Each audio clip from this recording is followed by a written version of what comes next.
তোমরা যদি বরফের উপর সাঁতার কেটেও হয় তবুও সেই জাইশের মধ্যে যোগ দিও। এটা আমাদের সামনে আসতে যাচ্ছে। পৃথিবীর প্রত্যেকটা জায়গায় আপনি দেখবেন তাওহীদপন্থীদের কাফেলা গঠন হবে, ইসলামী রাষ্ট্রগুলো দাঁড়িয়ে যাবে ইনশাল্লাহ। আপনি দেখেন সিরিয়া পরিবর্তন হচ্ছে, আপনি দেখেন আফ্রিকা পরিবর্তন হচ্ছে, আপনি দেখেন বাংলাদেশ পরিবর্তন হচ্ছে, আপনি দেখেন প্রজন্মের চোখের মধ্যে তাওহীদের ক্ষুধা, আপনি দেখেন প্রজন্মের চোখ জলজল করছে, তারা ইমানের দিকে আসছে, আমলের দিকে আসছে, ইসলামের দিকে আসছে। সময়, time is closing down to the আখিরুজ জামান ইনশাআল্লাহু আযজা ওয়া জাল।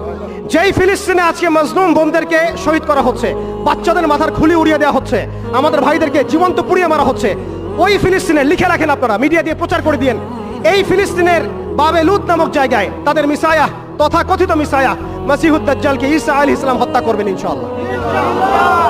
পৃথিবীর কোন শক্তি, কোন ন্যাটো, কোন ইউনাইটেড নেশনস, কোন ইউরোপিয়ান ইউনিয়ন, কোন IMF, কোন ওয়ার্ল্ড ব্যাংক, কোন সাম্রাজ্যবাদী শক্তি এই ভবিষ্যৎবাণীকে ঠেকাতে পারবেন ইনশাআল্লাহ।